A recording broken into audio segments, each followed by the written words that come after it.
respect for our speakers.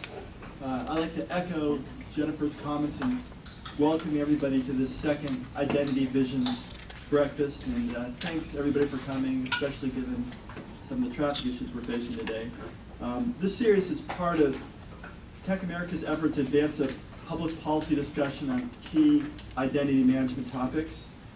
And as Jennifer indicated, the topic here is the intersection of identity management and cybersecurity. And over the past 12 months, there have been 3 prominent reports that have mentioned the critical role of identity in cybersecurity.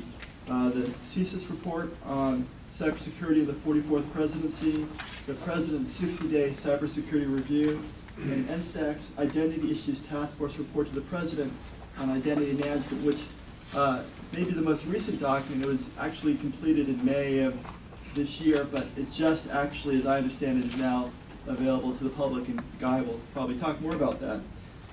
Why is identity management coming to the fore now? And one of the questions we're trying to sort of explore today is, are we seeing a consensus on the role of identity management in our national cybersecurity strategy, or are we not? And we'd also like to discuss trusted identities. What are they? Do we need them, and can they help promote cybersecurity?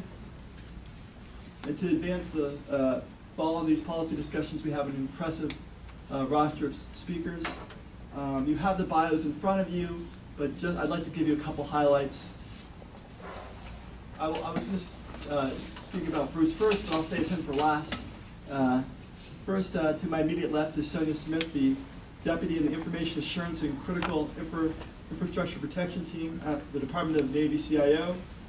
Ms. Smith joined the Department of the Navy CIO government team, I believe in 2008, where she has specialized expertise in identity management and cybersecurity issues.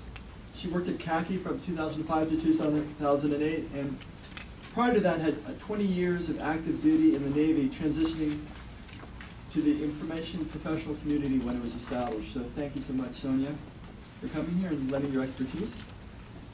We also have, following Sonia, is Randy Sabat, a partner at Sonnenschein, Nath, and Rosenthal, and a commissioner for the Commission on Cybersecurity for the 44th Presidency.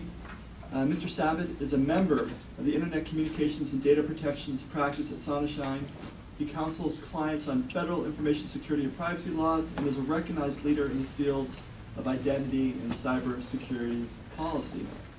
He was named as one of the top 50 under 45 by the American Lawyers IP Law and Business magazine. And I would also note Randy's engineering background.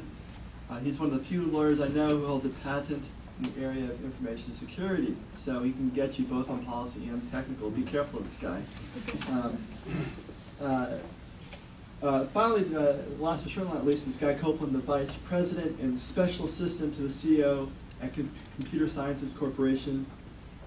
Mr. Copeland is a Vice President of Information Infrastructure Advisory Programs with CSC's North American Public Sector. He represents CSC's CEO Michael Lappin, if I said the name correctly, and the working bodies of the President's National Security Telecommunications Advisory Committee, NSTAC, and is the chairman of NSTAC's Identity Issues Task Force and its Research and Development Task Force. I personally worked with Guy on the NSTAC Task Force and credit him for the smooth and effective running of the task force and its operation under tight timelines. Guy also contributed to the CSIS report on securing cyberspace in the 44th presidency. And I would also note that he was named a 2008 recipient of Federal Computer Week's Federal 100 Awards. I will introduce Bruce when he arrives. He's 5 minutes out. What was that? Was that? He's 5 minutes out. 5 minutes out. Okay. So actually, I will go ahead and introduce Bruce, just so that when he comes in, he'll need no introduction. Bruce is the Cybersecurity Counsel to the Deputy Secretary Phil Breidinger at the National Protection and Programs Directorate, MPPD, of the Department of Homeland Security. Mr. McConnell was appointed to this position on June 1st and previously worked on the Obama-Biden transition team. He's had an illustrious career in both the public and private sectors, and previously as a creator of McConnell International Government Futures and as Chief of Information Policy and Technology at OMB. So clearly we have a pretty impressive group of speakers who I think are really going to help us advance the ball in this discussion. Just a couple quick other points. We're hoping to get introductory remarks done by 9 o'clock so we can really make this a dialogue. In our last event, the first one, the questions were coming, and I'm counting on you guys to keep it rolling this time. So without further ado, I think I'll go ahead and start with Sergeant Ford first.